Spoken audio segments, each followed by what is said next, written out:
जय श्री कृष्णा दोस्तों। सूखे के आतंक से धरती का सीना जगह जगह से दरक गया था। हरियाली का नामो निशान न बचा था। इंसानों के भोजन और जानवरों के चारे की बात तो बहुत दूर, अब तो पीने का पानी तलाशने के लिए भी मीलों भटकना पड़ता था। आर्यावर्त का सबसे सुखी और संपन्न राज्य आज दुर्भिक्ष के जबड़ों में फंसकर त्राही त्राही की पुकार कर रहा था। महाराजा रंतिदेव जनसाधारण की पीड़ा से संतृप्त थे। उन्हें समझ में नहीं आ रहा था कि अपनी प्राणप्रिय प्रजा को इस संकट से कैसे उबारें, जिनकी धर्मनिष्ठता, दयालुता, परोपकार, वृद्धि एवं शक्ति समृद्धि की कथाएं देश देशांतर में कहीं सुनी जाती थी। आज वही असहाय थे। राजकोष और राज्य का अन्य भंडार भी अब रिक्त हो चुका था। अब तो अवस्था कुछ ऐसी थी कि राजा और राज परिवार भी भूख की पीड़ा से विकल हो रहे थे। भिक्षा मांगना उनके स्वभाव में नहीं था, और मांगते तो देता भी कौन। चारों ओर भूखमरी का तांडव चल रहा था। राजा रंतिदेव अपनी महारानी और बच्चों के साथ राजमहल से चल पड़े। चुपचाप जनहीन मार्ग पर उनके कदम बढ़ते रहे।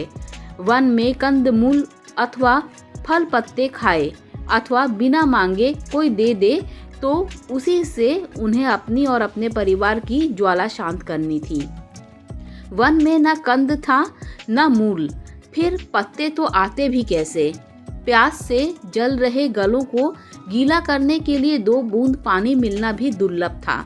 ऐसी अवस्था 1, 2, 3 नहीं, पूरे 48 दिनों तक चलती रही। अल्पवय राजकुमार और महारानी के साथ स्वयं राजा रंतिदेव भी शारीरिक दृष्टि से दुर्बल हो गए थे। उनमें हिलने डुलने तक की शक्ति शेष न रही। अब तो भगवान नाम का ही सहारा था। अब तो तीनों प्रभु का नाम स्मरण करते हुए जीवन के अंतिम क्षण की प्रतीक्षा करने लगे। 39वें दिन का सूर्योदय हुआ। थोड़ी देर बाद महाराजा रंतिदेव का एक पुराना मित्र आया और सत्कार पूर्वक खीर मालपुओं के साथ अन्य कई प्रकार के व्यंजनों को उन्हें निवेदित किया। वह अपने साथ एक बड़े पात्र में जल भी लाया था, जिसे उसने पास में रख दिया। तभी एक ब्राह्मण ने आकर कहा, महाराज, मैं बहुत भूखा हूँ, कुछ भोजन हो तो दीजिए। रंतिदेव को तो जैसे मनोवांछित वरदान मिला। उन्होंने उस ब्राह्मण को भगवान मानकर आदर के साथ बैठाकर भोजन कराया। ब्राह्मण तृप्त होकर राजा रानी तथा पुत्र तीनों को आशीर्वाद देता हुआ चला गया। राजा ने शेष भोजन के 3 भाग किए और एक रानी को तथा दूसरे पुत्र को दे दिया। अपना हिस्सा लेकर वे खाने के लिए बैठे ही थे कि एक क्षुद्र अतिथि आया। राजा रंतिदेव ने उसे भी भोजन कराया। वह शूद्र भी भोजन करके महाराज का गुणगान करते हुए चला गया। शेष भोजन में महाराज पौर लेकर मुंह में रखने ही वाले थे कि एक चांडाल अपने कुत्तों के साथ वहां आ पहुंचा और कहने लगा, महाराज, हमारी रक्षा करे। मैं और मेरे कुत्ते बहुत दिनों से भूखे हैं। भोजन के बिना अब प्राण निकलने ही वाले हैं। रंतिदेव ने उन्हें अपने भाग का सारा भोजन दे दिया। उनके पास अब थोड़ा सा जल ही बचा रह गया था। महाराज ने जल का पात्र उठाया ही था कि सुनाई पड़ा, महाराज, मैं एक अशुभ और नीच श्रपच हूँ। प्यास के कारण मेरे प्राण कंठगत हैं। यदि आपने जल नहीं दिया तो मैं मर जाऊंगा। केवल 1-2 चुल्लू भर पानी दीजिएगा। अपनी बात पूरी करते करते वह प्यास की अधिकता से दूर ही गिर पड़ा। रंतिदेव के प्राण भी कंठगत ही थे, परंतु उन्हें अपने कष्ट का ध्यान नहीं आया। वे उस श्रपच के समीप पहुंचे और बोले, भाई, तुम अच्छी तरह से जल पियो और अपने प्राणों की रक्षा करो। महाराज रंतिदेव उसे जल पिलाते हुए अपने मन में एक ही बात बार बार दोहरा रहे थे, हे सर्वव्यापी भगवान नारायण, इस जीवन की लालसा से व्याकुल प्राणी के रूप में आप ही मेरे सम्मुख हो। यह जल मैं तुम्हें ही अर्पण कर रहा हूँ।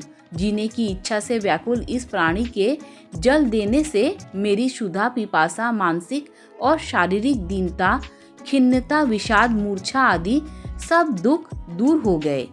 महाराज रंतिदेव ने पात्र का सारा जल उस स्वपच को सत्कार भाव से पिला दिया। उसकी तृषा मिट गई और वह संतुष्ट होकर चला गया। उसके जाते ही वह लड़खड़ा कर वहीं गिरे, परंतु उन्हें किसी कोमल करों ने संभाल लिया। शरीर पर कहीं चोट नहीं लगी। वे आश्चर्य से आंखें खोलकर देखने लगे। उन्होंने देखा हंस वाहनारूढ़ चतुर्मुख ब्रह्मा, गरुड़ पर आसीन भगवान श्री हरि, वृषभ पर विराजमान भगवान महादेव और महिष पर बैठे दंडधारी यमराज उनके सम्मुख उपस्थित हैं। धन्य है महाराज आप, ब्राह्मण शूद्र चांडाल स्वपच, किसी में भी आपकी भेद बुद्धि नहीं। सब में आप अपने इष्ट देव को ही देखते हैं। आपकी सेवा और तप से हम सब देवता प्रसन्न हैं। आप जो चाहो मांग दो। भगवान श्री हरि के अधरों पर वात्सल्य सिक्त मुस्कान थी। भाव विभोर रंती देव की आंखों में प्रभु की बात सुनकर भाव बिंदु छलक उठे। वह गदगद कंठ से कहने लगे, हे जगत के स्वामी, हे परमेश्वर, मैं अपनी सद्गति, अष्ट सिद्धि अथवा मोक्ष नहीं चाहता। मुझे सब प्राणियों के हृदय में निवास करके उनके सब दुख भोगने की सुविधा दो, जिससे सब प्राणी दुखहीन हो जाए। ऐसा ही होगा राजन। भगवान अपने भक्त की पर दुख कातरता से विगलित होकर कह रहे थे, तुम्हारे जीवन का स्मरण मनुष्य में यह बोध पैदा करेगा कि जीवन के मर्म और दुखों में चीखना बिलखना नहीं, बल्कि अन्य दुखी जनों की पीड़ा निवारण में जुट पड़ना है। जिनमें भी ऐसा विवेक जागेगा, वे तुम्हारे तप और त्याग के प्रभाव से स्वतः दुख मुक्त हो जाएंगे। दोस्तों, अगर आपको ये कहानी अच्छी लगी हो तो लाइक शेयर सब्सक्राइब कीजिए। Thanks for watching this video.